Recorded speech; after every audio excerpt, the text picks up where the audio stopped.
It wasn't the storm that changed everything. It was a small piece of straw. One afternoon, a gust of wind sent it rolling across the dirt like a ball. The dog chased it, playful at first, until it disappeared into a narrow crack in the rock. But something was off. The straw didn't keep moving. It slowed, drifted sideways, then stopped. When the man followed, he felt it instantly. The wind was gone. Just gone. Why did it stop there? What he discovered next wouldn't just save his life. It would quietly change how an entire town survived winter. Before we begin, tell me, where are you watching from? Drop your country in the comments below and subscribe. The wind moved low across the western slope, dragging dust and brittle grass over hardened ground beneath a pale September sky, carrying a quiet chill that hinted at what was coming. The granite outcrop stood unmoved behind it all, casting a long, steady shadow over the empty land. Grant Calloway stood at the edge of the property longer than the seller expected him to. His weight settled evenly, but his posture carrying a quiet heaviness that didn't belong to his frame. He was a tall man, broad-shouldered, with short brown hair fading into gray at the temples, and a thin, uneven beard that looked less like a choice and more like something he had stopped correcting. His face was angular, defined by hard lines and restraint, and his eyes never stayed still for long, moving across the land as if measuring it for things no one else could see. Years in the service had taught Igor to read terrain the way other men read signs, and that habit had outlived everything else. Not much to look at, the seller said, shifting beside an old pickup that had long since given up pretending to be new. Walter Briggs was in his late 60s, his skin weathered and darkened by decades under sun and wind, his voice slow and steady, in the way of a man who had learned that most things didn't need to be rushed. Wind hits this place hard, comes down from the northwest, and doesn't let up once winter settles in. Grant didn't respond right away because he wasn't looking at the ground. He was looking at the rock. The granite outcrop rose behind the land, not towering, but solid in a way that made everything around it feel temporary, its surface fractured and uneven from years of pressure and weather. Along one side, almost invisible unless you stepped closer, a narrow vertical crevice split the stone, thin enough to ignore but deep enough to matter if you paid attention. At first, Grant almost dismissed it. Just another crack in a place that had already proven itself unforgiving, the kind of detail that didn't change outcomes. But he didn't turn away. Rook moved first, crossing the open ground with quiet certainty, his paws crunching softly over dry dirt and scattered frost. The German Shepherd was 5 years old, large but lean, built for endurance rather than display, with a black saddle coat and warm tan markings that caught the light in subtle ways. A faint scar ran along his left flank, barely visible beneath the fur, the kind that spoke of past moments rather than present weakness. He carried himself with a calm awareness, not restless, not unsure, just attentive in a way that felt grounded. He didn't bark or circle or react the way most dogs might in a new place. He simply moved forward. Grant watched him without calling him back, his hands resting in the pockets of a worn canvas jacket that had outlasted better things. "That yours?" Walter asked, glancing toward the dog. Grant nodded once. "Yeah." Walter studied the animal for a moment, then gave a small, knowing look. "Looks like he knows what he's doing." Grant's gaze didn't leave the dog. "He knows when to stop." That was more than most men. Rook reached the base of the rock and slowed, his movement easing into stillness as he faced the narrow crevice, ears forward, body steady. He didn't understand what drew him there, but something held his attention long enough to make him stay. Grant followed, slower this time, not out of caution, but out of habit, the kind built from years of learning that rushing towards something often meant missing what mattered. The ground beneath his boots told a quieter story as he moved. Faint patterns in the dirt suggested where something had once been planted, and broken wooden stakes lay half-buried nearby, their edges worn smooth by time. Near the rock, the remains of a collapsed trellis leaned into the earth, its shape hinting at vines that had once climbed toward light before the land stopped giving anything back. Someone had tried to make this place work, not for a season, but for long enough to leave marks that time hadn't fully erased. Grant crouched briefly and brushed his fingers across the soil, feeling the resistance in it. the dryness, the quiet refusal to yield. Whatever had grown here had done so against the land, not with it, and he understood that kind of effort more than he cared to admit. He stood again and stepped closer to the rock, where the crevice revealed itself more clearly up close. It wasn't wide, just enough for a man to turn sideways and pass through, but it ran deeper than it first appeared, the light fading quickly inside as if the stone had decided where the world ended. The wind moved around them, but not through. Grant noticed that before he realized he was noticing anything at all, the pressure of the air shifting in a way that didn't announce itself but made itself known anyway. Out in the open, the wind pressed constantly, tugging at his jacket and slipping cold fingers down the back of his collar, insisting on being felt. Here, near the stone, that insistence weakened, not disappearing entirely, but softening just enough to matter. "You find something?" he said quietly. Rook didn't look back. The dog took one small step forward, then stopped again, as if testing something invisible, something that didn't belong to sight but still held presence. Grant followed, but he didn't step fully into the crevice, just close enough to feel the difference settle against him. It was subtle, not the absence of wind, but the absence of pressure, and the distinction mattered more than it should have. Behind him, Walter let out a slow breath. "There's nothing in there," he said, "just a crack. Been like that longer than I've been around."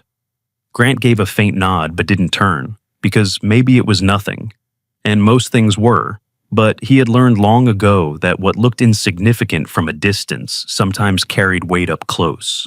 The memory came without warning, as it often did when something quiet made space for it. A different place, a different kind of wind, one that carried heat and dust instead of cold, moving through structures that didn't hold, through walls that failed in ways no one expected until they did. He had seen men build strong things in the wrong places, and had watched those things fail anyway. Grant exhaled slowly, his breath faint in the cooling air, and reminded himself that he wasn't here because this land was good. He was here because it was what he could afford.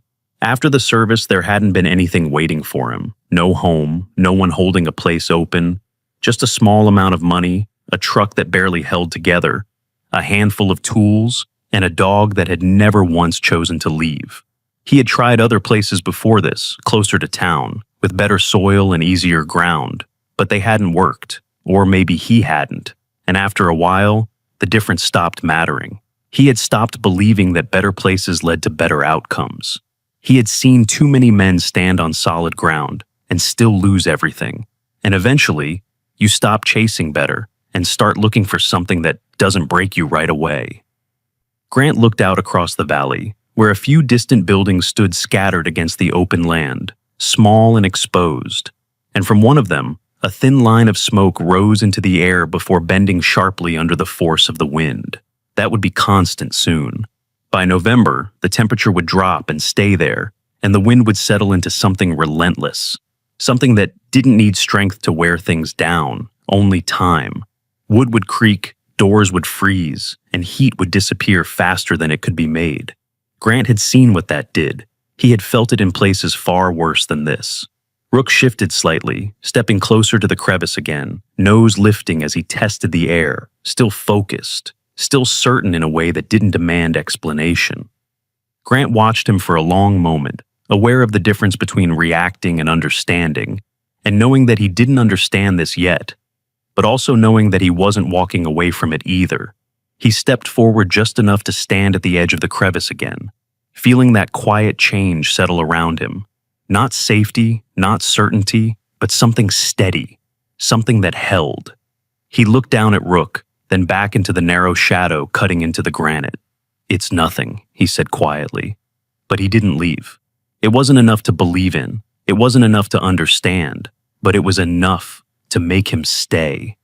And for Grant Calloway, that was already more than most places had ever given him. By the last week of October, the valley had begun to change in ways that had nothing to do with snow. The light went thin earlier each afternoon. The ground no longer gave back the warmth it took during the day. Even the silence had altered. It was no longer the broad, open quiet of autumn, but the waiting quiet of something tightening, as if the land itself were bracing for a weight still beyond the horizon. From the ridge above the property, the wind came lower now, more deliberate. It no longer crossed the western slope like passing weather. It lingered. Grant Calloway answered that change the only way he knew how. He built. The cabin rose slowly from the earth in straight lines and plain decisions, shaped by muscle memory and the kind of practical thinking that leaves no room for beauty. Grant cut every beam himself, hauled every length of timber, checked every corner until it sat square. It was not the kind of place a man dreamed about. It was the kind of place a man convinced himself would be enough. One room, a low roof, a narrow door turned slightly south, a stove at the center, walls thick enough to look dependable. He had seen structures with less survive, worse. That was what he told himself. Rook stayed near him through every hour of it. The German shepherd never got underfoot, never barked at nothing, never chased shadows the way younger dogs did. He watched. Sometimes he sat at the edge of the work area with his ears lifted, his amber eyes fixed not on Grant's hands, but on the moving air around them, as if listening to something too thin for human hearing. Other times, he paced the perimeter of the property with quiet purpose, then returned to the half-built cabin and lay beside the stack of cut timber, as though guarding a thing that did not yet know whether it could protect them back. Grant worked until his hands split at the knuckles and the skin at the base of his thumbs turned raw from the handle of the adze. He did not complain. He had long ago learned that pain was more obedient when ignored. By the third week, the cabin stood complete enough to be called a shelter. From a distance, it looked right. That was the most dangerous thing about it. It looked like every other small cabin a man in that country might trust with his life. Daniel Hargrove saw it that way the first time he rode past. Then, less so the second.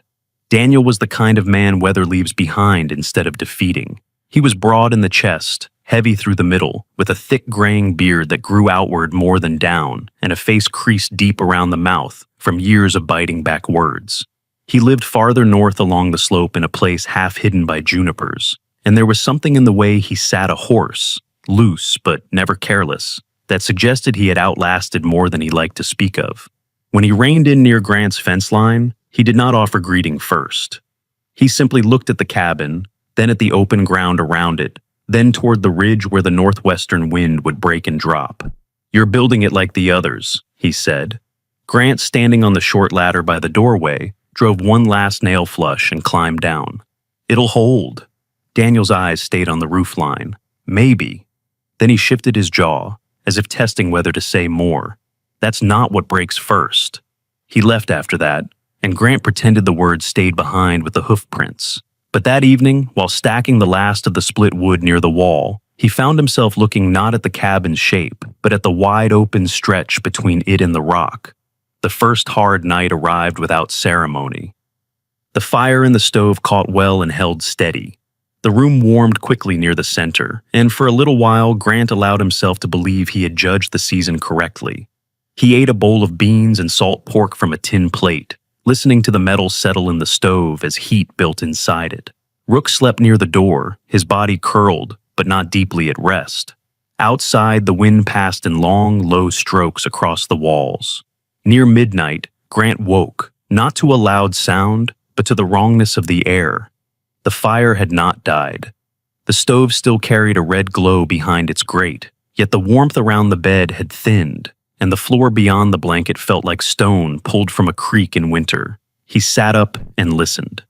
The door trembled in its frame in a faint, repeating shiver, a small, dry movement that was almost too precise to hear.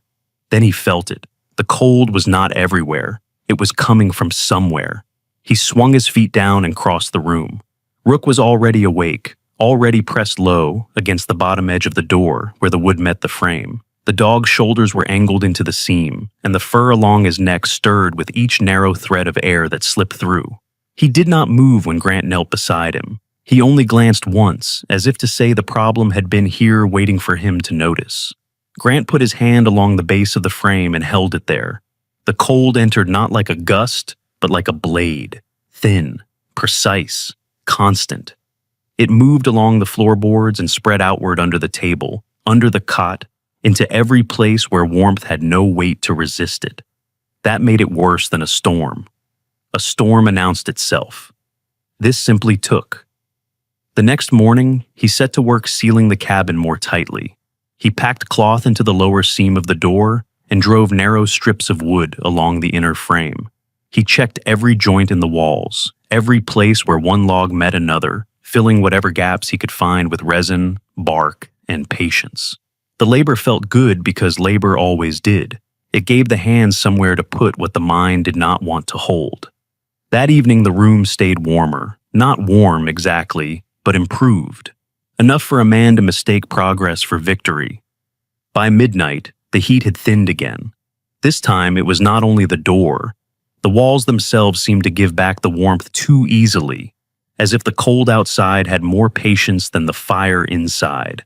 Grant stood motionless in the middle of the room, turning his head slowly, not chasing a draft now, but listening to the structure answer the weather. The cabin had been built correctly. That was what unsettled him most. Nothing in it was careless. Nothing in it was wrong by ordinary standards. Yet the warmth would not stay. 2 days later, the wind strengthened. It did not come screaming over the ridge, not at first. It leaned. It pushed. It settled against the cabin in long, weighty intervals that made the walls carry strain in their own voices. The logs gave small sounds under pressure, not cracking, not failing, but working harder than a house should have to work before winter had even properly begun. Grant rode into Cedar Hollow the next morning for lamp oil, nails, and a sack of flour. On the North Road, before the town came into view, he passed the remains of a farmstead that had taken damage the previous winter. The fence rails on the western side were still broken inward. Part of the barn roof had peeled back and never been repaired. The empty cattle enclosure behind it looked less abandoned than defeated. He had heard about that place before he bought his land. A late-season cold front, 3 days of hard wind, half the herd lost before the owner could move them. At the time, it had sounded like one more valley story meant to test whether a newcomer knew how to look worried. Standing there now, with the wind pushing at his coat and the broken barn, showing him what persistence could do, it no longer felt like a story. Outside the general store, Sarah Whitlock was stacking crates of canned peaches and flour sacks against the wall before the weather turned worse. She was a tall woman, lean through the shoulders and hips, with dark brown hair pinned back in a way that had already begun to loosen in the wind. Her skin held the pale, weather-marked tone of someone who spent as much time outdoors as in, and her eyes had that rare stillness found in people who have learned that panic wastes effort. "You're the one on the Carter place," she said, without introducing herself first. Grant set the sack of flour in the truck bed. "That's right." Sarah balanced one crate on her thigh before lowering it into place. "They didn't lose it all at once," she said. "That's what people remember wrong." She straightened and brushed dust from her hands. First winter took the animals. Second winter took their nerve. By the time the house gave in, they had already left it in their minds. Grant looked at her.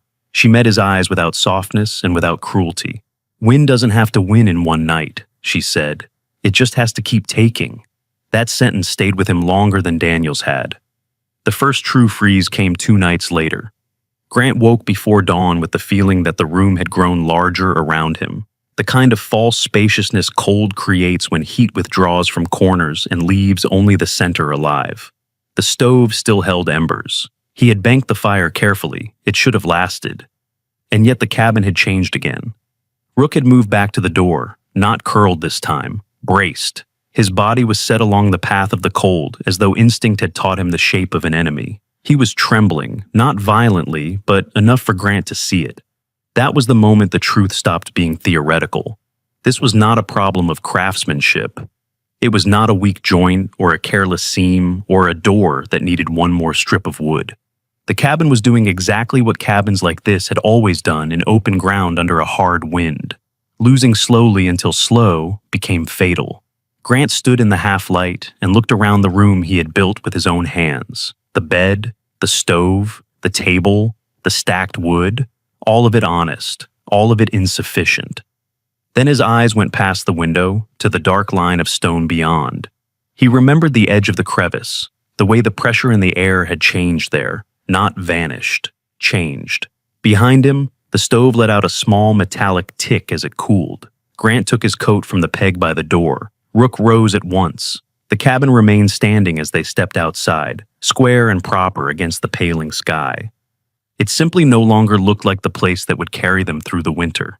At the beginning of November 1997, the warning came over the local radio with the kind of calmness that made it impossible to ignore. A strong cold front was expected to move across the western slope within 12 days. Temperatures would drop sharply. Winds from the northwest would strengthen and remain dangerous long enough to make exposure a serious risk. The voice delivering the forecast did not try to frighten anyone. It didn't have to. Men who lived in that country understood that weather became most dangerous when it was described without drama. Grant Calloway listened from inside the cabin, standing beside the table he had built with his own hands. The stove was cold. Morning light entered in a pale slant through the window, touching the bed, the pegs on the wall, the stacked wood in the corner. The room looked orderly, honest, almost respectable. That made it harder to bear. There are few things more discouraging than a shelter that still looks dependable after you've already understood it will fail. He shut off the radio and stood in the silence for a moment, hearing only the faint rattle of the loose latch near the door. 12 days. That was not enough time to make mistakes, and not enough time to pretend he still had choices he no longer possessed. He spent the first half of the morning moving around the cabin as if another round of inspection might reveal a weakness small enough to fix. He checked the seams he had already packed, pressed against the lower boards, tested the joints where the logs met. He circled the structure twice, then a third time more slowly, not because he expected a different answer, but because men in bad situations often go through the motions of hope long after hope has become impractical. Rook followed some of that work, but not all of it. The dog's attention moved differently now. He was less interested in the cabin itself than in the air around it. He paused often, nose lifted, then turned and crossed the yard in loose arcs, ears angled toward the ridge as if tracking a distant sound too thin for Grant to hear. At 5 years old, he had grown into the steadiness of a working dog, but there were still rare moments when some playful instinct surfaced through all that discipline. Grant had always liked those moments more than he admitted. They were proof that the world had not taken everything from him. By noon, the wind had begun arriving in uneven bursts instead of long, steady pressure. It came in fits, then fell away, then returned from nearly the same direction with a slightly different weight. Grant was near the west wall, prying loose a warped strip of wood he had decided to replace, when something tan and ragged rolled through the corner of his sight.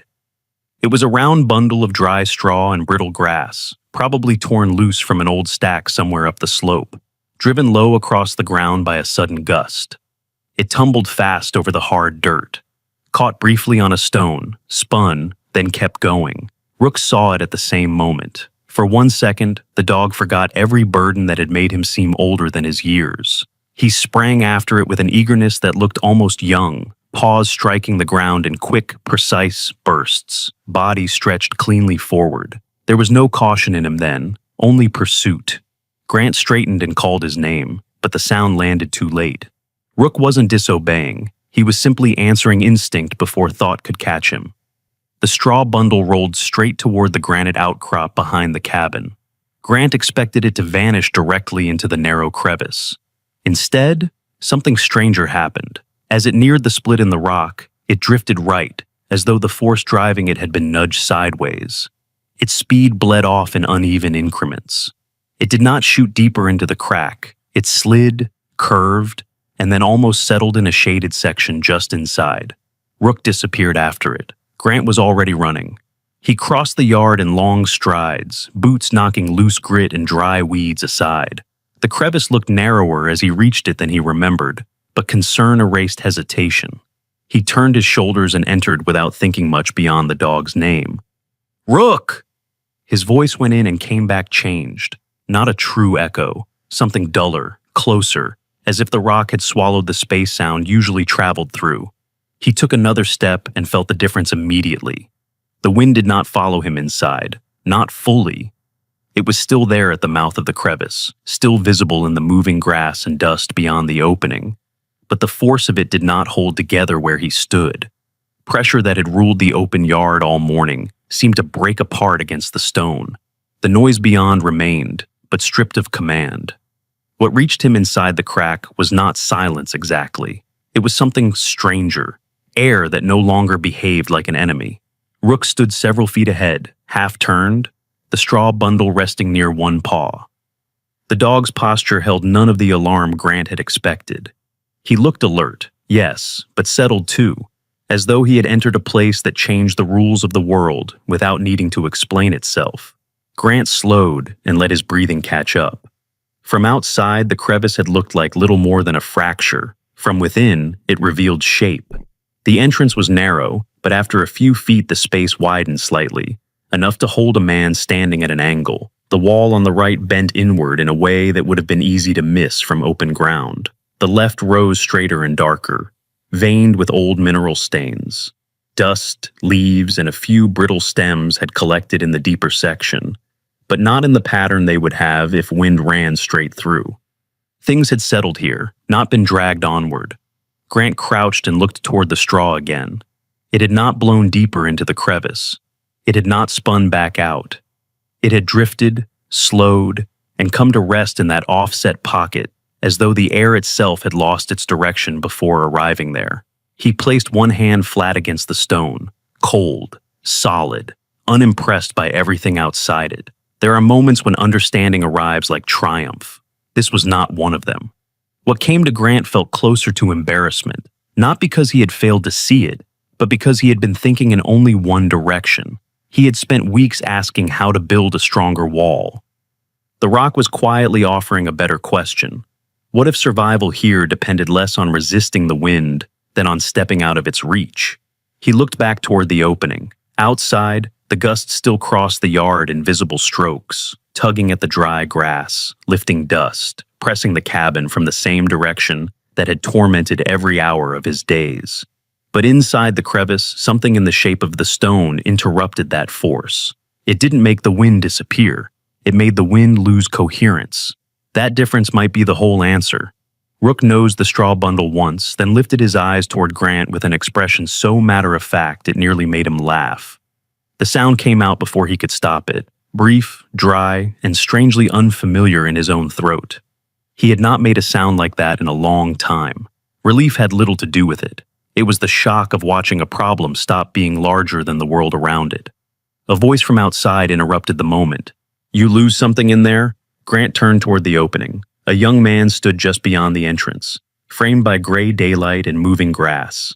He was maybe 25, narrow through the shoulders, with sandy hair flattened beneath a worn wool cap and skin reddened by wind. A coil of rope hung over one shoulder. His face was thin, earnest, and not yet trained into the guarded look older men in the valley wore by default. Grant recognized him after a second. Eli Mercer. He worked wherever work appeared, hauling feed, mending fences, loading grain, helping men who did not want to ask for help twice.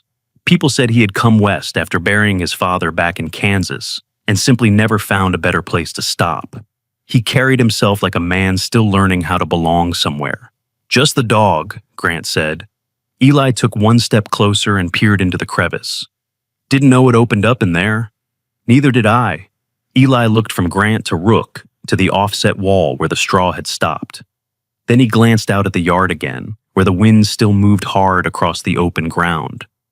"Feels different," Grant nodded once. "It does." That was enough.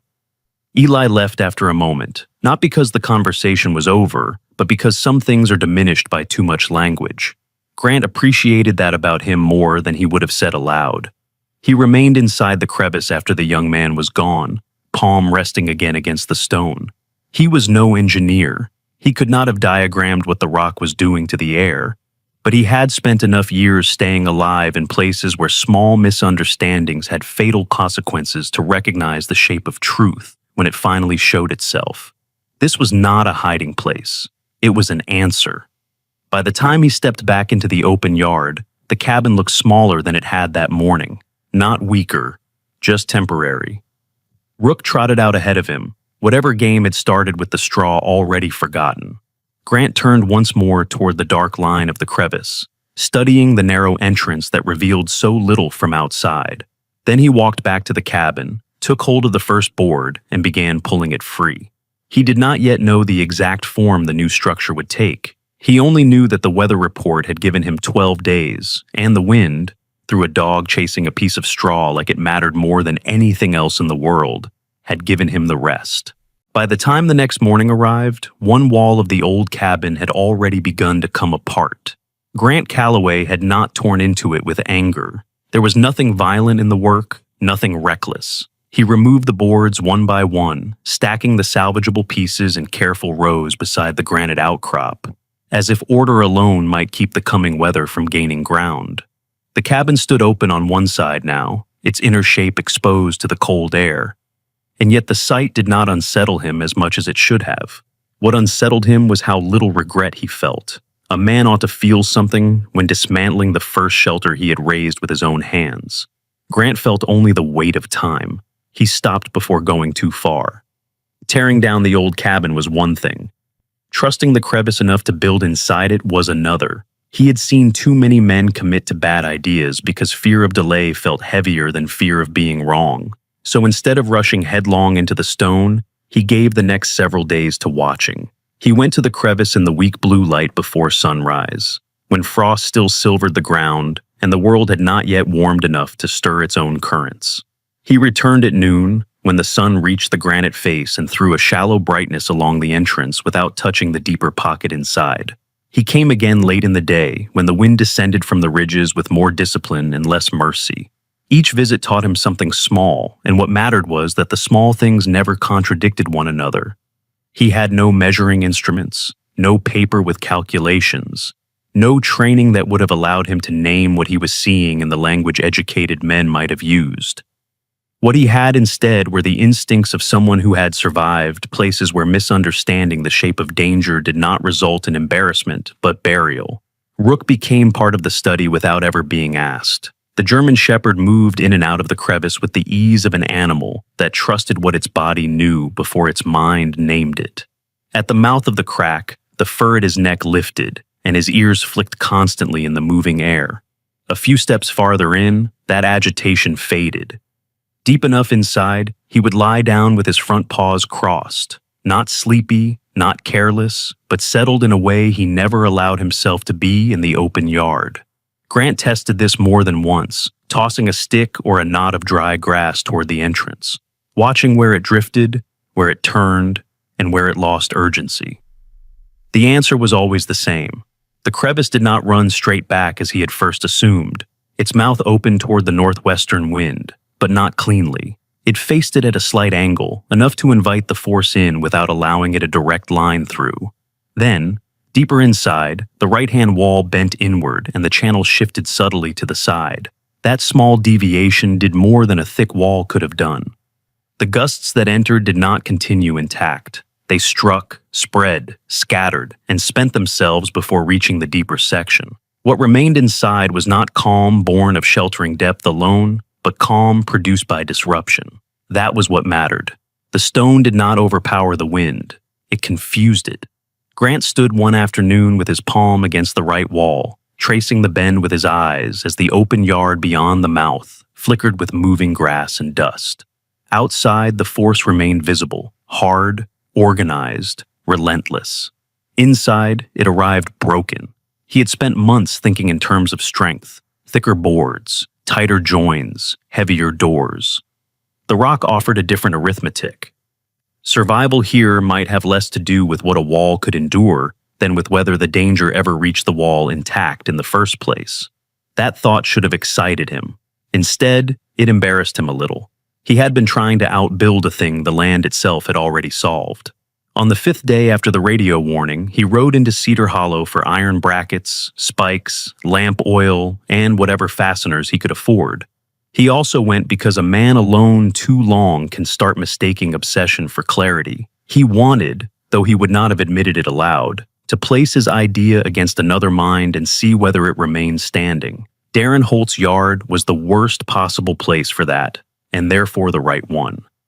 The lumberyard sat beside Darren's workshop, a long, weathered structure with a broad overhang and timber stacked in tight, disciplined ranks. Everything about the place suggested habit, order, and an old distrust of improvisation. Darren himself carried the same qualities. He was in his late 50s, tall in the narrow, stringy way men sometimes become after decades of hard labor. His face had almost no softness left in it. The cheeks were hollowed, the jaw long and angular, the beard cropped close and gray enough to blend into the weathered skin beneath it. His left hand was missing part of one finger, a loss people in town still mentioned when they wanted to explain his temper. He had taken it off in a saw accident during a blizzard repair years earlier, trying to finish a job before the roof gave way.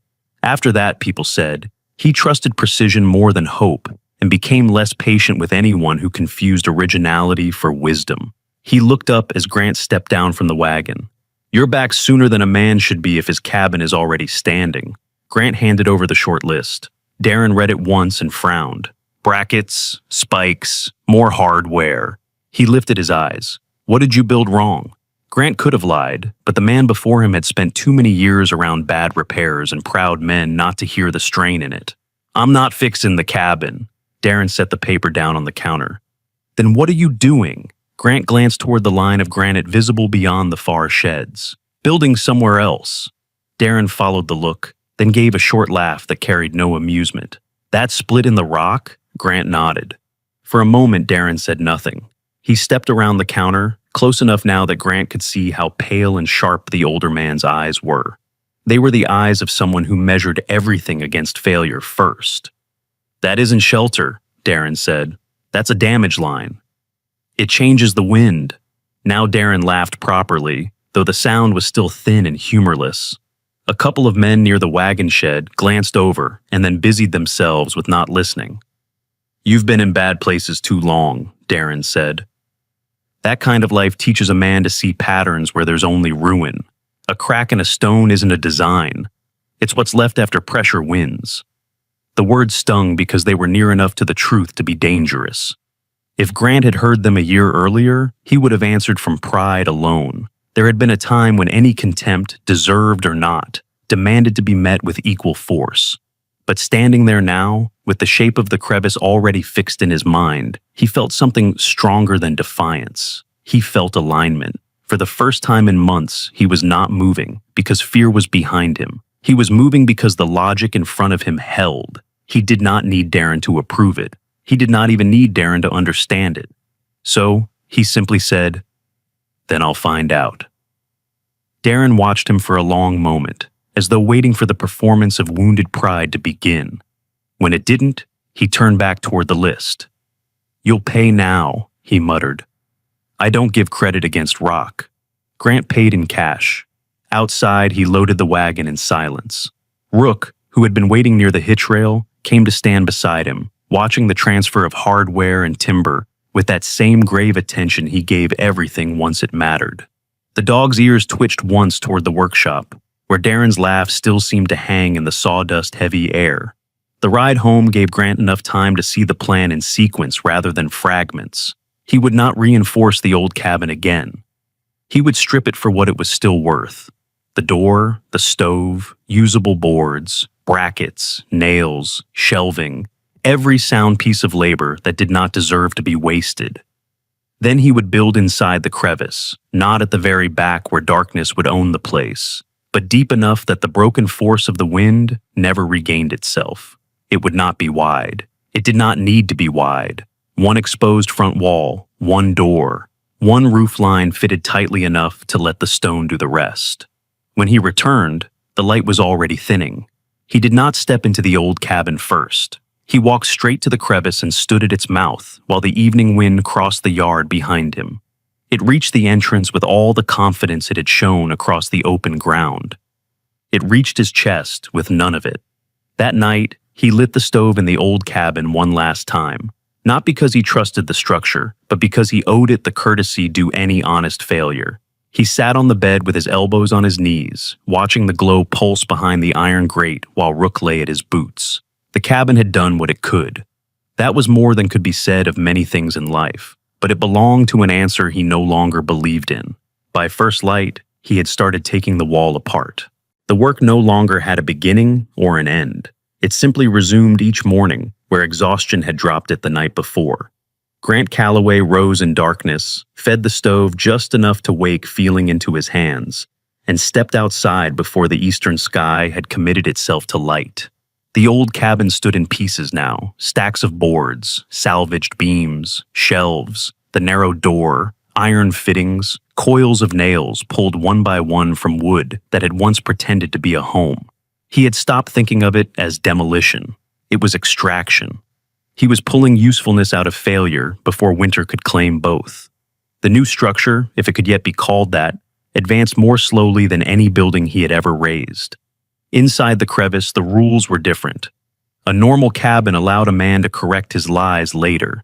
He could force two imperfect boards together, fill the seam, hide the weakness under another layer, and trust distance to forgive what accuracy had not. The stone forgave nothing. Every piece of timber had to meet the granite honestly, or the wind would discover the lie before the day ended. That was what made the labor so punishing. Grant was no longer merely building walls. He was translating the shape of the rock into wood. He took one salvaged beam after another, carried it to the entrance of the crevice, pressed it against the stone, marked the shape where it failed to fit, then hauled it back out to shave it down with the adze. Sometimes he needed 3 passes, sometimes 8. More than once he carried the same beam in and out until his shoulders trembled with the strain, and the inside seam was still wrong by less than the width of his smallest finger. In the old cabin, such a flaw would have passed unnoticed. Here, it would become a path. By the 3rd day, the backs of Grant's hands had split open in fine red cracks where the cold and dry air kept finding skin beneath the cloth wraps. His grip left dark stains on pale wood. He noticed them only when he stopped long enough to lift another piece and found dried blood in the grain. The weather had sharpened faster than the forecast had promised. Water filmed with ice before sunrise. Tools bit like cold metal always does, suddenly, personally, when touched with bare skin. Still, he kept working. Rook stayed close enough that Grant no longer had to look for him. The German Shepherd had mapped the threshold between safety and exposure better than any man could have. At the mouth of the crevice, where air still entered in broken swirls, the dog held himself differently. Neck higher, ears active, paws set wider apart. Deeper in, where the wind lost its force, his posture changed without thought. His shoulders dropped, his jaw loosened. He became still, but not asleep. Grant began trusting those shifts more than his own first sense of the air. On the morning he set the first sided post for the front frame, Rook refused to step through the entrance. Grant had cut the post twice already and thought he had it close. The timber rose square enough when he braced it in place, and from outside the joint looked tight. He was about to secure it when he noticed the dog standing just beyond the threshold, ears canted toward the left edge, body held back not by fear, but by objection. That made him stop. Grant put one hand near the seam between the post and the stone and waited. For several breaths he felt nothing. Then the wind changed direction outside, and a narrow current slid inward along that edge so delicately that he might have missed it if Rook had not already marked the place with his whole body. He lowered the post without a word. The correction took the rest of the morning. He cut away a sliver from the lower side, adjusted the angle, shaved more from the back, then raised it once more. This time, when the late gust came, the pressure broke outside the frame instead of sneaking around it. Rook crossed the entrance only then, moving past the post as if granting approval. Grant said nothing, but from that moment on, he gave the dog's hesitation more authority than his own impatience. The front wall rose slowly after that, one honest fit at a time. He lost entire afternoons to work. No visitor would have understood. Hours disappeared into a single joint. The outer frame had to sit true, but the inner meeting points mattered even more. Any place where the stone and wood failed each other would become a leak, and a leak here was not inconvenience. It was surrender. By the 4th evening, what he had accomplished would have looked ridiculous to most men in the valley. In the time a normal crew might have thrown together half a cabin, Grant had only a section of wall, a partial frame, and a scatter of shaped timbers stacked in order of use. The progress could be measured more honestly in what no longer happened. Light no longer cut through certain seams, pressure no longer curled along certain joints, the disturbed air at the entrance no longer reached where it had before. These were not changes a man could point to proudly from across a yard, but they were the only ones that mattered. That was usually when doubt arrived. It came near dusk, when the day's labor sat in front of him, looking too small, and the weather behind him seemed to be gaining size.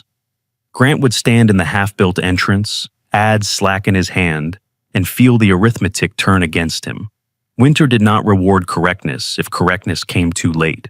There were evenings when he looked at the salvage stacks, the still incomplete frame, the old cabin reduced now to a skeleton of what had once been his best attempt, and wondered if he had traded one kind of failure for another, more elaborate one. On one of those evenings, a figure crossed the yard and stopped at the mouth of the crevice. Sarah Whitlock. She had come on foot from the road, carrying a burlap sack against her hip, and wearing the same long brown coat he remembered from Cedar Hollow, though now it was drawn tight at the throat against the worsening air. Wind had loosened a few strands of her dark hair from their pins, and they crossed her cheek in restless lines. Up close, the economy of her strength was even more apparent than before. She wasted no movement, no expression, no sympathy.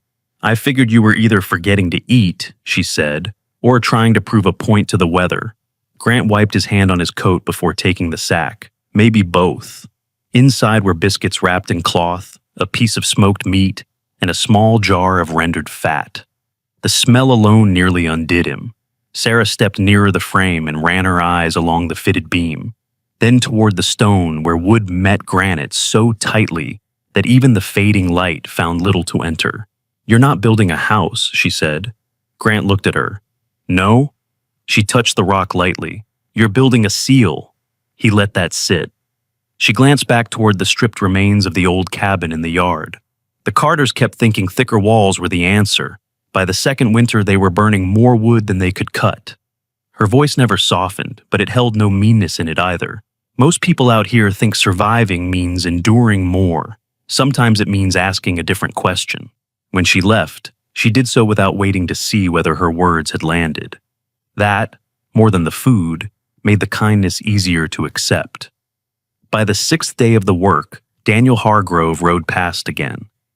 He didn't stop at first. He slowed, looked at the partial front wall fitted into the granite, then circled back with the guarded expression of a man encountering proof he had not expected to exist. He remained in the saddle, eyes moving along the seams, the braces, the salvaged timbers, now altered enough to look born into a second life. "Hell of a slow way to build," he said. Grant drove a wedge under a beam and leaned on it. "Fast didn't help much last time," Daniel grunted. The sound carried something that was not disagreement. "Roof's where you'll get yourself killed if you guess wrong. I know." For a while, Daniel said nothing else.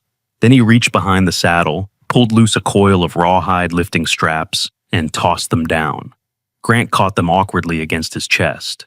"Use those," Daniel said. "Better than breaking your hands on every long piece." That was all.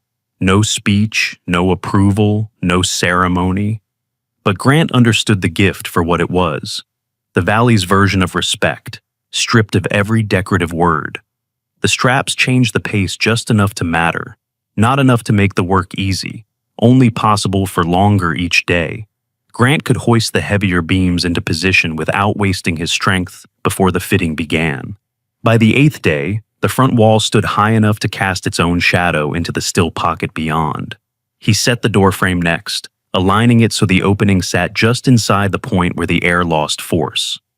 That night, long after the usable light had gone, he sat just inside the unfinished structure, while the wind crossed the yard outside in visible strokes through the grass. Rook lay near him, one ear lifting whenever a gust struck the open ground, then easing again in the calm behind the frame. The threat was still there. It just no longer sounded absolute. Grant rested one cracked hand against the nearest timber and closed his eyes for a moment. Slow, tired, not finished, but right. For now, that was enough. The first cold front arrived after dark, before Grant Calloway had fully allowed himself to believe the house was ready. All afternoon, the sky had been thinning into a hard metallic gray, the kind that seemed to drain shape and color out of the valley before weather ever touched the ground. By dusk, the air outside the crevice had sharpened enough to sting his throat when he breathed too deeply. He finished the last small tasks by failing light, tightening the inner latch, setting the final shelf bracket, carrying in another armload of split wood, and did them with the weary concentration of a man who no longer had the strength to separate fear from routine. When he shut the door against the evening, he did not think of the house as complete. He thought only that there was nothing more he could do before the wind put his work on trial. The room inside was narrow but settled, 3 sides pressed into stone. The roofline held low where timber met granite, and the single front wall faced the valley with 1 door and 1 modest window, nothing extra for the weather to exploit. It did not resemble the cabins men built in open country. It looked more like something the rock had reluctantly accepted into itself.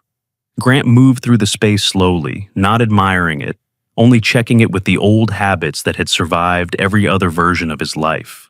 Door, window, stove, bed, wood, water. Rook entered last and turned once before lying down near the stove. The German shepherd's body eased to the floor with a kind of tired certainty Grant had not seen from him in the old cabin. During those weeks of building, the dog had lived in a state just short of vigilance, reacting to every shift of air, every poorly fitted seam, every human hesitation. Here, inside the new walls, he still listened, but not with the same guarded tension. It was the first sign of truth Grant trusted. He knelt at the stove and built the fire carefully, coaxing the flames up from kindling to small wood, then to thicker pieces cut from the cabin he had torn down with his own hands. The irony did not escape him. The old house, which had failed to protect him, would now help warm the structure that replaced it.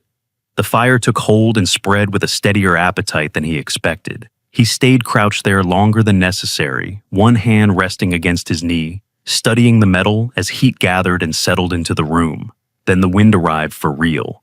It did not begin as a howl. It came first as pressure, a force leaning against the outer world in long, organized bands. He heard it take the valley before he heard what it meant for the house. Somewhere beyond the rock, something loose struck and dragged. The old stacked remnants of the first cabin creaked where they were tied down. Grass and grit hissed low against the ground outside. Grant waited for the next familiar part, the dry rattle at the door frame, the cold seam along the floorboards, the way warmth in the room used to retreat as if ashamed of itself. Nothing followed. The stove burned in the corner with the same low, steady confidence it had held a few minutes before. The warmth widened instead of fleeing. It gathered near the ceiling and remained there long enough to drift back down. The floor at the foot of the bed did not harden into ice beneath his boots. The shadowed corner beside the stacked wood did not fill with creeping cold. Even the small tin cup of water he set near the wall remained liquid, faint steam lifting from its surface when he leaned close enough to see. Grant did not relax yet. He had trusted too early before. So he fed the stove only lightly and let the night deepen around them. The storm outside organized itself further, settling into a single continuous force rather than a sequence of gusts. He could hear the difference clearly. In the open valley, the wind ruled by repetition, press, drag, press again.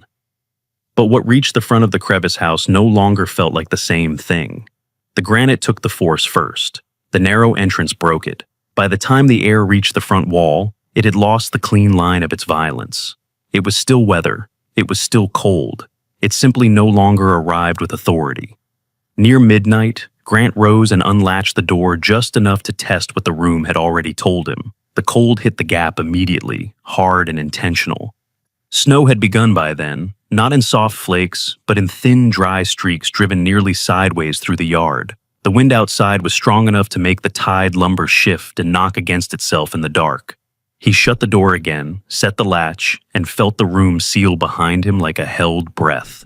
That was when something in him finally gave way. Not fear. The need to keep bracing against fear. Rook lifted his head once at the sound of the latch, looked toward the door, and then lowered it again without moving from his place.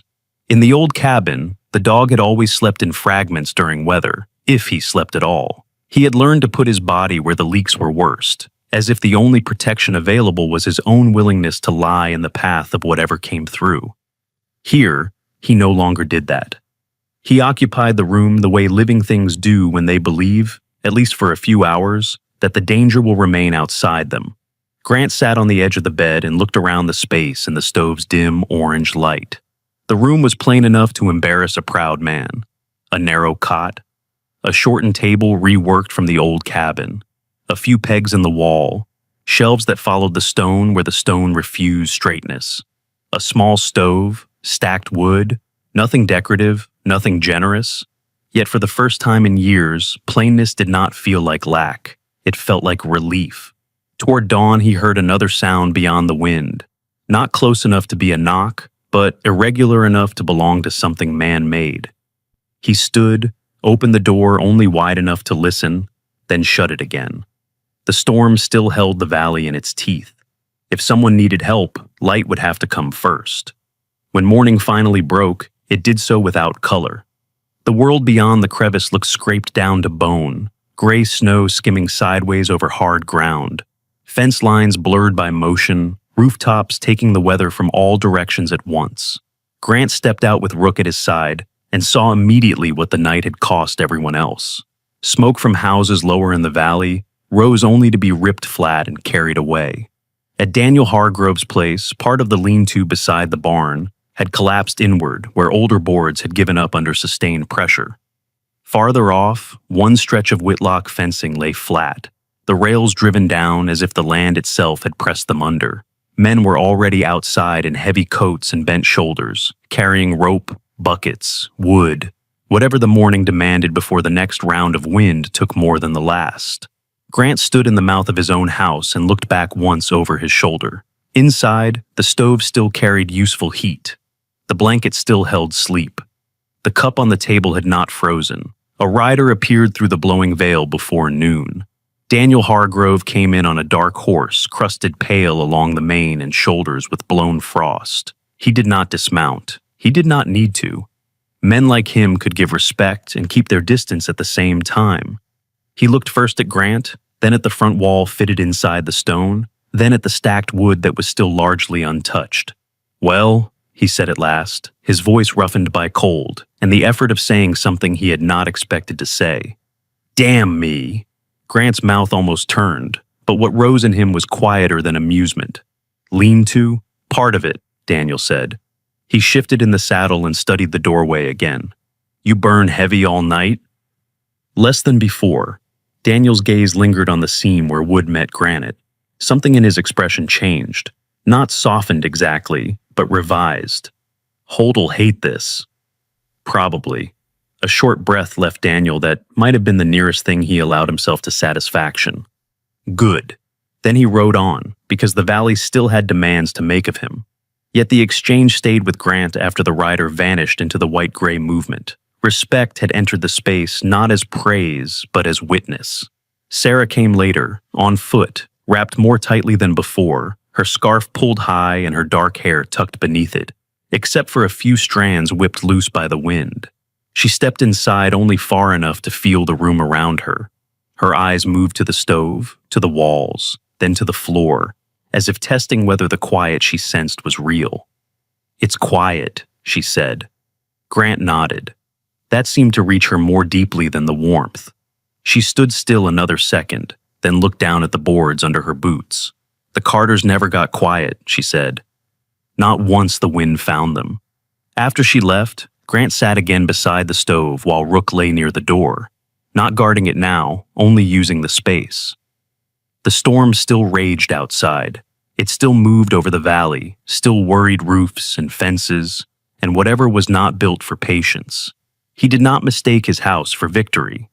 Winter had many shapes left to show, but what moved him most was not the proof that the room could be warmed. It was the proof that the storm had failed to become intimate. For the first time since the war, Grant could hear violence outside himself without feeling it continue inside. He had not beaten the storm. He had simply found the one place it could not fully enter.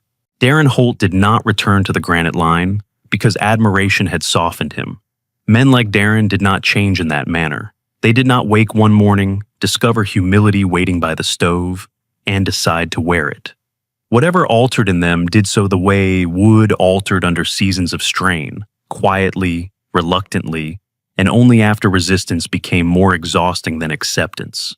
For 3 days after the first hard front moved through the valley, Darren told himself a version of the story that allowed him to keep his habits intact. Grant Calloway had found a lucky angle. The rock had broken the worst of the first blow. Any shelter looked clever when compared against lesser damage. The explanation was thin, but it held well enough to sit beside his coffee and let him get through the morning. Then the valley kept talking. Everywhere he went, weather had left its handwriting behind. A torn lean-to at Daniel Hargrove's place. Flattened fence sections on Whitlock land. A shed door ripped half off its lower hinge behind the Cooper's yard. Men mending what the wind had tested, and women carrying hot water through cold yards while pretending not to notice how close each winter always stood to hunger. Darren knew that language. He trusted it because it was honest. Structures either answered weather well or they didn't, and yet the place by the granite outcrop did not fit the grammar. From his own yard, he had listened through the first storm and heard the expected sounds moving across the valley. Loose boards rattling, tin complaining, animals restless in their pens, a roof beam somewhere taking the burden badly. What he had not heard was the answering distress from Grant's place. The wind had reached it. He had seen the snow driving low across the open ground and slamming against the rock. But what came back from there had been almost nothing. That was what stayed with him, not the warmth, not the story, the absence of struggle. On the fourth morning after the front, Darren rode out before sunrise with a carpenter's satchels strapped behind the saddle and a length of cord coiled at his hip. He tied the horse below the rise instead of near the house, more from instinct than secrecy, then climbed the rest of the way on foot. Frost had silvered the broken grass, and the cold made each breath feel cut rather than drawn. Grant saw him from the doorway and did not bother with courtesy. Darren crossed the yard in his long, hard stride, the one that always gave the impression he was entering an argument rather than a place. Up close, he looked more worn than he had in town. Cold had sharpened the angles of his face, deepened the hollows around his mouth, and stiffened the short gray beard along his jaw. The old saw injury on his left hand had left one finger shortened at the second knuckle, and he rubbed that hand now and then with his glove off, a habit that appeared whenever he was forcing himself to think against pride. "I didn't come here to praise it," he said. Grant leaned one shoulder against the frame. "That's lucky. I don't sell tickets." Darren gave him a dry, unimpressed look. "I came to see what I missed." Grant stepped aside just enough to show he would not stop him. The older man began outside the mouth of the crevice.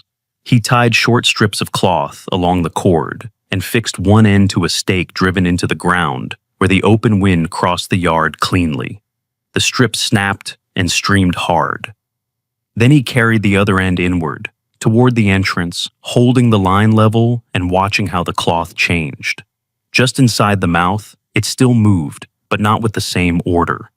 Deeper in, the motion broke further, not absent, diminished, disorganized, made uncertain. He repeated the test 3 times from slightly different positions, each time narrowing his eyes as though stubbornness alone might restore the result he expected. It did not. Rook sat several feet away, watching with the grave attention he gave men who handled serious things with unsure hands. He neither approached nor retreated. He only followed Darren with his eyes, as if waiting to see whether this one would learn slowly or badly. Grant let the older man work through the morning in near silence. He had no appetite left for proving anything. The weather had already done what argument could not. It had placed fact where opinion liked to stand. Darren came back the next day with 2 galvanized buckets. One he left outside the crevice where the wind ran uninterrupted across open ground. The other he carried well inside, near the deeper section where the house sat just beyond the bend that broke the force of the air. He said almost nothing while placing them, only glanced once toward the front wall of Grant's house, and then back at the buckets, as though refusing to let the structure itself influence the test. Before dawn the next morning, he returned. Grant was already up, splitting a small pile of kindling by lantern glow. He watched Darren crouch by the outer bucket first. A thick skin of ice had formed over the top, harder at the edges, cloudy where the cold had settled longest. Darren tapped it once with his knuckle, then lifted the bucket slightly and set it back down. He carried no expression with him into the crevice, but he carried expectation. The inner bucket did not meet him the same way. A thin crust had gathered near one shaded edge, but most of the water remained dark, loose, and unfrozen. Darren stared at it for so long that Grant finally set the kindling aside and stepped closer. "Well?" Grant asked. Darren straightened slowly. "I don't like it." Grant nodded. "That isn't the same as being wrong." The older man looked toward the entrance where the first gray hint of dawn had begun to make the frost shine. "No," he said after a moment. "It isn't." That morning, for the first time, Darren asked to see the seams. Grant led him inside without flourish. Darren ran his good fingers along the places where wood met stone. He crouched at the lower edges of the front wall. He stood by the window and then near the stove. He pressed his palm flat against the front interior, while the outside wind moved faintly at the mouth of the crevice. He paced the room once, then again more slowly. Not as a guest, but as a craftsman trying to locate the missing step in his own thinking. "There ought to be more draw in here," he muttered. "That was the idea," Grant said. Darren glanced at him. "Don't talk to me like I'm slow. I'm talking to you like you're late." That earned a short exhale through the nose, almost laughter, though Darren still seemed unwilling to fully trust the sound. From then on, he began appearing at odd intervals. Mid-morning once, near sunset another time, before sunrise on the coldest morning of the week. He never came empty-handed. A folding rule, a carpenter's square, chalk, a thin strip of pine he could notch and bend against irregular surfaces. The tools were simple, but the attention behind them was not. He was no longer trying to expose a trick. He was trying to understand why every rule he had trusted in open country building failed to explain what the rock was doing here. What changed first was not his opinion, it was his body. In town, when Grant had first spoken of the crevice, Darren had worn certainty like armor. Chest forward, jaw set, every line in him arranged to repel foolishness before it came too close. Here, at the granite line, that posture began to leave him. He leaned now instead of bracing. He stood longer before speaking. He lifted a hand into the moving air at the mouth of the crevice and then held it deeper inside, turning his wrist as if feeling where force stopped being one thing and became another. "It breaks here," he said one evening, not looking away from the stone. Grant stepped beside him, not all at once. "No." Darren shifted his hand inward a little more. "But enough." The next afternoon they spoke not as rivals, but as men cornered by the same stubborn material. Darren asked where Grant had first trusted the line of the front wall, which inward curl of wind seemed strongest when weather came off the ridge. How much gap the stone allowed in places where absolute contact was impossible. Grant answered where he could, and showed where words failed. Between them, the exchange became something neither would have named aloud, because naming it might have embarrassed them both. One day Eli Mercer came up the path with a feed sack over one shoulder and slowed at the sight of Darren Holt standing by the crevice with one hand against Grant's outer wall like a student before a lesson. Eli's expression changed so visibly that even Darren noticed without turning. "Keep moving, Mercer," Darren said. "I'm not a spectacle." Eli grinned and did as instructed, which only made Darren mutter more irritably once he had gone. By the end of the week, Darren came without tools. Grant was outside near the chopping block, breaking down kindling, when he saw the older man step into the yard and remove his gloves finger by finger before folding them into one coat pocket. There was something almost formal in the motion, and Grant realized after a second what it was closest to: nervousness. "I want to map it," Darren said. Grant rested the axe head against the block. "Map what?" "The bend, the mouth, the points where the force breaks and where it doesn't." Darren's eyes shifted once toward the house, then back. "The wall placement, too. How close you let it ride the stone. Where you left room and why." Grant let the silence sit. This then was the true turning, not agreement, not surrender, a request made without the shelter of superiority. Darren exhaled once. "I'm asking," he said, "not correcting." For a long second, the only sounds were the faint click of the settling stove inside the house and the far scrape of wind along the upper ridge. Then Grant nodded. "All right." Darren's shoulders eased almost invisibly. "Good," he said. He did not thank him. Men like him rarely did, not in words. Instead, he turned toward the rock with the deep, unsparing concentration he reserved for things he meant to learn properly. That was enough. Rook came to stand beside Grant and leaned his shoulder briefly against his leg. Grant rested one hand on the dog's neck and looked toward the granite where the wind had once seemed like law. The strangest part was not that Darren Holt had begun to believe. It was that belief, once it arrived, had taken the form of study. Darren Holt returned 2 mornings later, with frost in his beard, sawdust still clinging to the sleeves of his coat, and the expression of a man who had spent the better part of the night arguing with himself until honesty finally won by attrition.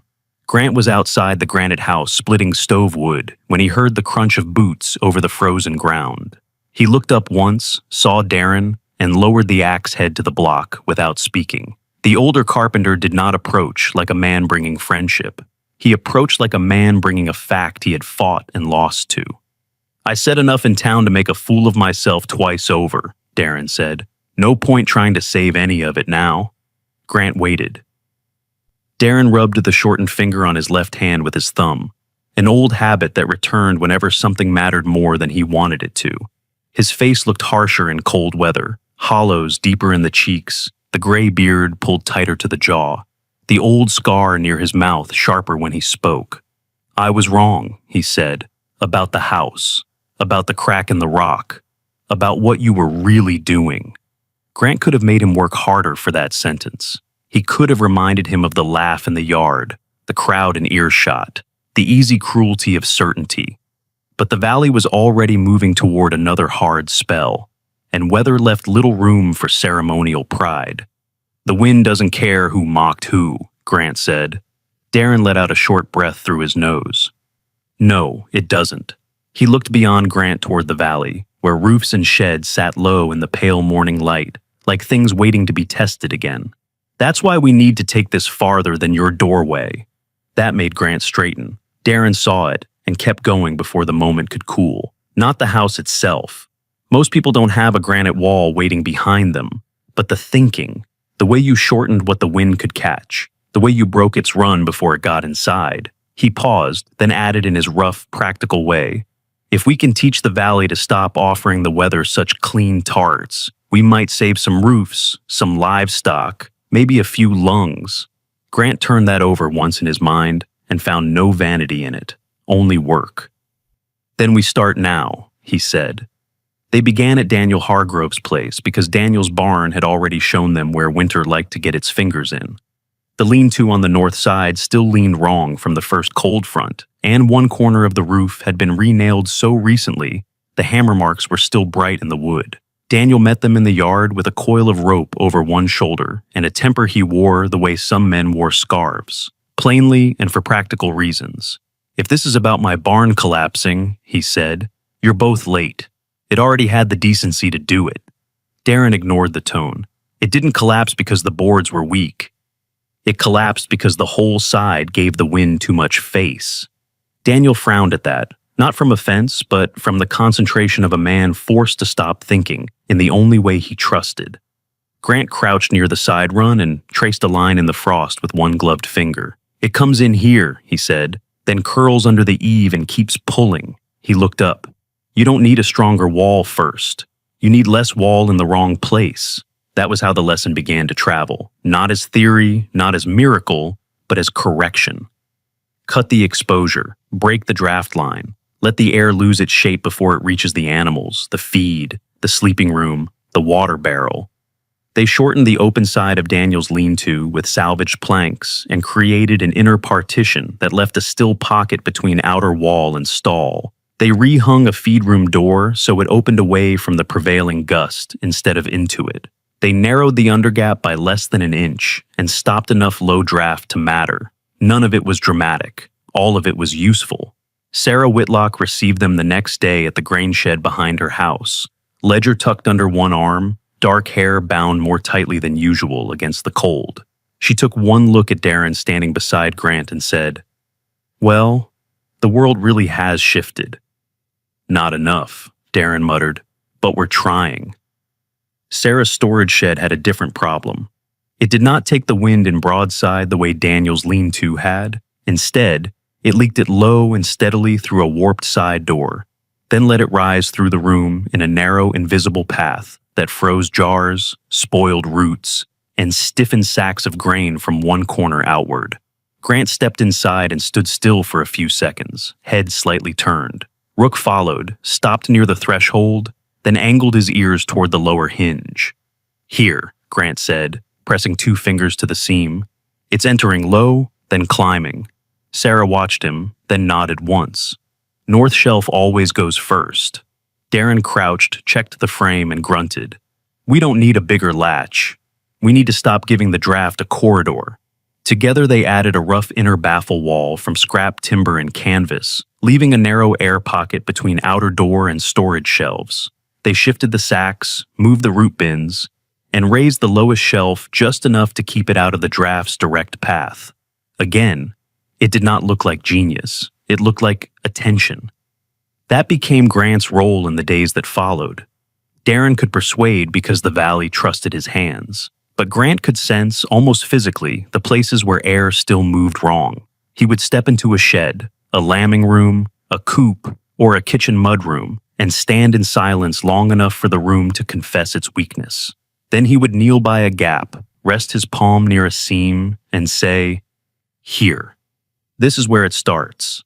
He never made a performance of it. If someone thanked him warmly, he nodded and kept working. If someone doubted him, he let Darren argue. If neither man's words were enough, they showed instead. "Hold your hat here," Darren would say, letting the wind catch it. "Now, step back 2 feet behind this angle and feel what changed. Watch the cloth strip at this side. See how it dies there. Listen to the door now that the cross run is gone."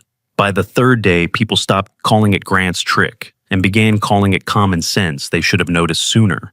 Eli Mercer attached himself to the work without being invited. At first, he carried tools, then timber, then messages. By the end of the week, he was going ahead to tell people to leave their bad hinges and warped doors untouched until Darren and Grant got there. He was still young enough to look surprised by his own usefulness, but the surprise was fading. Some men grow into themselves only when they are needed often enough. Not everyone accepted the change gracefully. At one property near the south edge of the valley, a broad-shouldered rancher named Tom Blevins stood with both thumbs hooked into his belt and announced that no wind in Colorado was clever enough to outthink a good wall. Tom was in his 40s, thick through the neck and shoulders, with a red-brown mustache that made his face look more stubborn than it already was. He had inherited his father's place and most of his father's convictions, including the belief that tradition counted as proof. Darren let him talk longer than Grant expected. Then he walked to the side of Tom's feed shed, lifted his hat into the full draft, and let the wind nearly take it from his hand. After that, he stepped 2 feet sideways behind a short board angle they had just propped temporarily into place. "Stand here," Darren said. Tom did, mostly to prove he would not be persuaded. The difference registered anyway. The older carpenter put the hat back on his head. "A stronger wall is fine," he said, "but why give the weather all of you when you can give it less?" Tom never admitted they were right. He did, however, help nail the angled break in place before sunset. That was how the town began to change, not in revelation, but in correction. Brush windbreaks stacked against the worst exposed coops. Shed doors rehung to avoid taking the full push of the gust. Inner partitions built to create pockets of dead air where warmth could collect instead of being dragged through broad open rooms. Small windows boarded partly in, not to darken a room, but to shorten the line the weather could use. Barn walls doubled where they needed air pockets, not brute thickness. Roof braces moved, gaps narrowed, runs broken. Nothing in it was theatrical. The valley did not become beautiful because of it. It became less foolish. One afternoon, while resetting a latch for an older widow named Mrs. Bell, Grant heard the question people had been circling without saying plainly. She stood wrapped in 2 shawls and a coat too broad at the shoulders, her frame thin as winter brush, but her gaze sharp enough to make younger people tell the truth around her. "Why are you giving this away?" she asked. "If it saved your place, why not keep it your advantage?" Grant looked up from the latch, then out past her toward the low roofs below. "Because the wind doesn't stop at my yard," he said. The answer went farther than he intended. By the time the next front threatened the ridges, the valley had not been transformed so much as corrected. Barn sides shortened and tucked tighter. Coops better screened. Sheds divided more intelligently. Feed rooms less exposed. Doors and roofs quieter under pressure. People still burned wood. Animals still needed watching. Winter was still winter, but the wind had fewer clean paths into the places where life was kept. The most remarkable part was not that people listened. It was that Grant never treated the knowledge as property. Darren understood the weight of that better than anyone. One evening, after they had spent half the day reinforcing a lambing shed near the North Road, he stood beside Grant above the valley and watched smoke rise straighter from several roofs before the wind managed to flatten it. "You could have kept it," Darren said. Grant knew he meant more than the method. He meant the advantage, the proof, the right to say I found this and suffered for it, so it belongs to me. "It wouldn't stay mine long," Grant said. Darren folded his gloves slowly. Still, Grant watched Rook move ahead through the frost-hardened grass, then glanced back to make sure the men were following. "A warm house is useful," he said. "A valley that's ready is better." Darren stood very still, then gave a single nod. Not to Grant exactly, but to the truth itself. That night, back inside the granite house with the stove ticking softly and the room holding its hard-earned quiet, Grant sat by the window and looked out over the dark spread of roofs below. What had begun as a private rescue had become preparation. And somewhere in the middle of that change, without trying to be more than useful, he had stopped being a man merely living near the town and become part of it. Darren Holt chose a morning hard with frost to say what he had spent days trying not to say. He came up the slope with his coat half dusted in sawdust, beard silvered white along the edges by cold, and the stiff expression of a man who had argued with himself long enough to lose. Grant was outside the granite house splitting stove wood, and the rhythm of the axe did not stop when he saw Darren coming. Rook, standing nearby with one paw slightly lifted against the cold ground, noticed first, then looked back at Grant as if marking that something serious was crossing the yard. Darren stopped at the chopping block, removed one glove, and rubbed the shortened finger on his left hand with his thumb. It was the same old habit Grant had noticed before, something the older carpenter did when honesty cost him more than he liked. His face looked even harsher in the cold, cheekbones sharper, mouth flatter, eyes pale and difficult to read. "I was wrong," he said. Grant let the axe head rest in the block and waited. Darren exhaled once. "About the crack in the rock, about the house, about laughing before I understood a damn thing." Grant could have answered in a way that made the man feel it longer.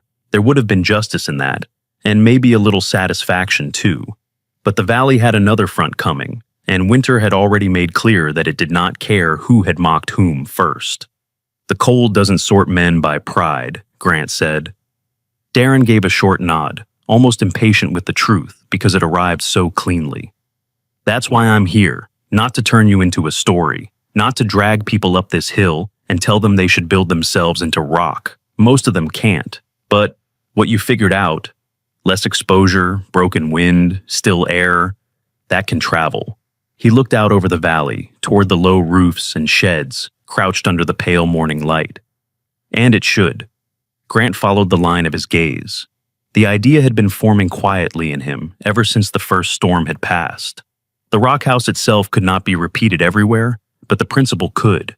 Wind did not need drama to do harm. It only needed a long path and a clean target. "Then we take it," Grant said.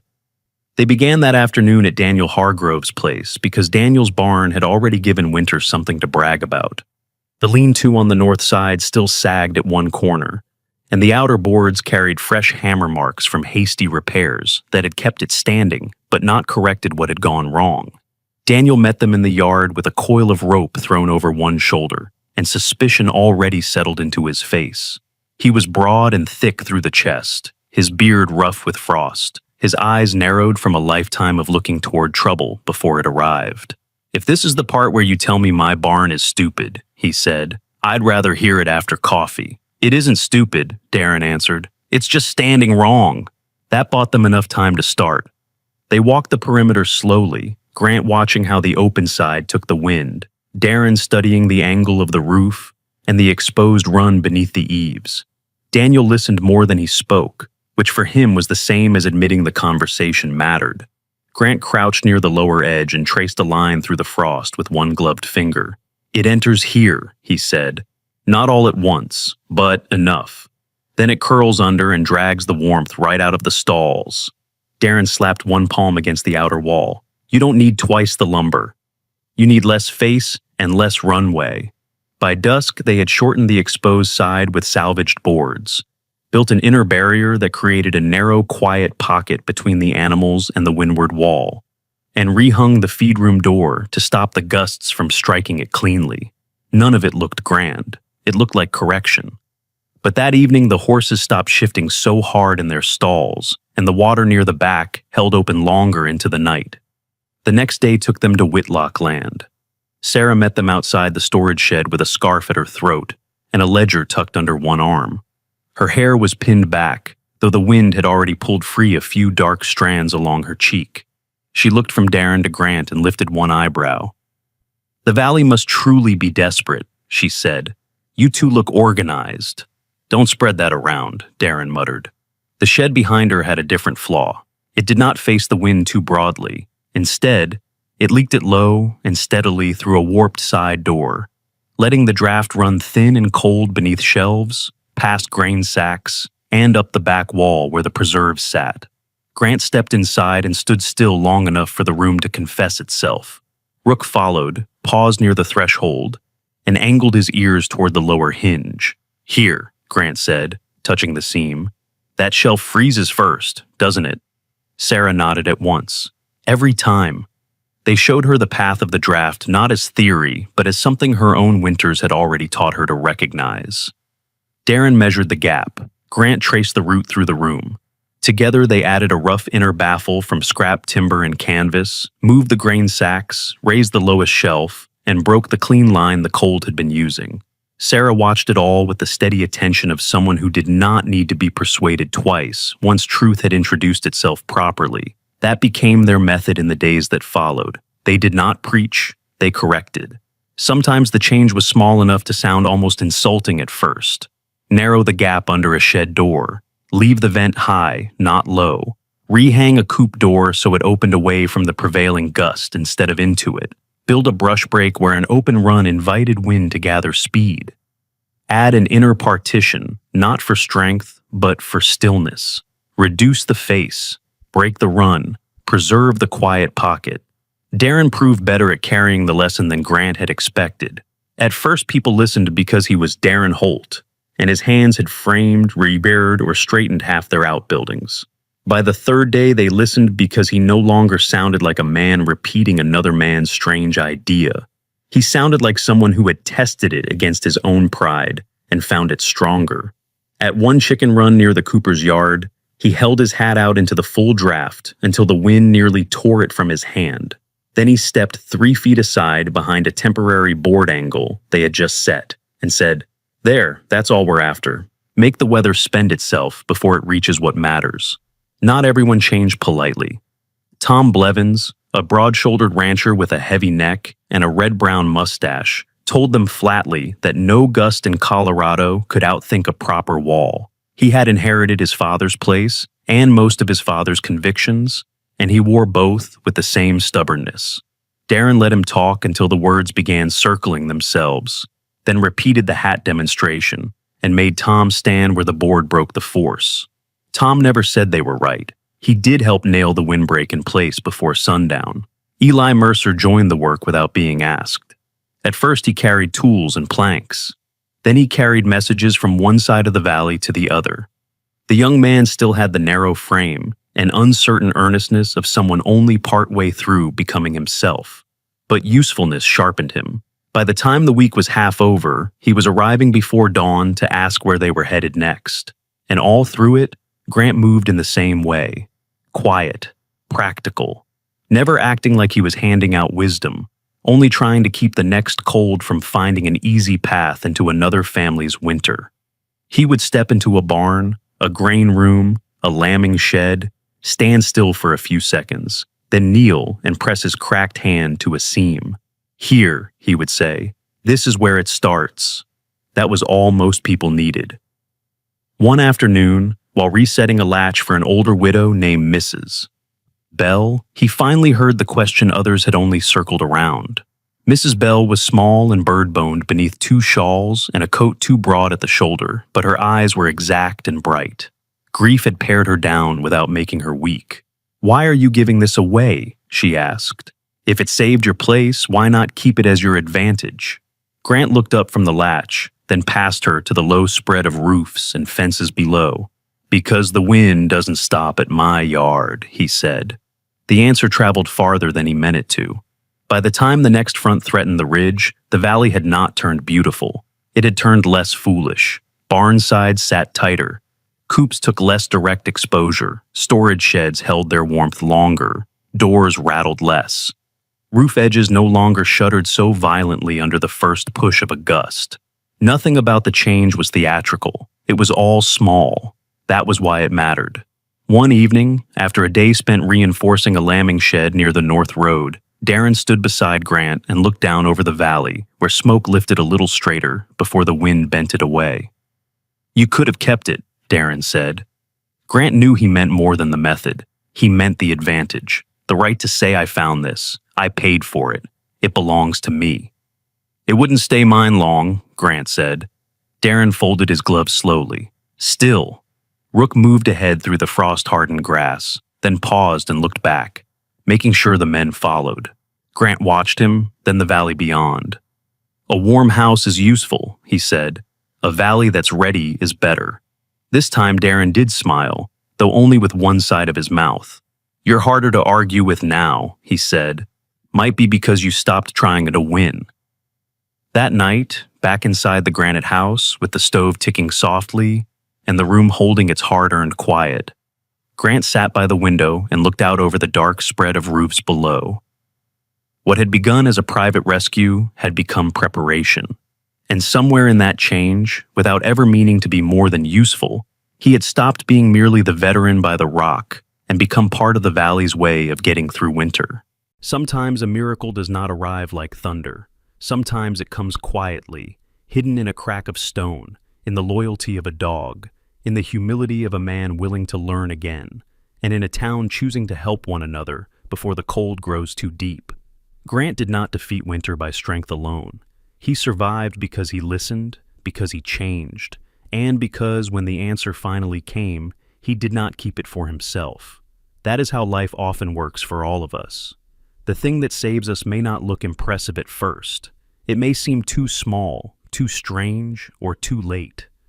But God has a way of placing shelter in unexpected places, and sometimes His blessings arrive through wisdom, kindness, and the courage to share what we have learned with others.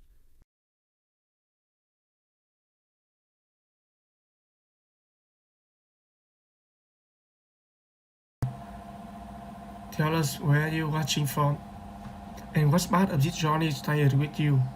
Subscribe for more stories about restoration and faith.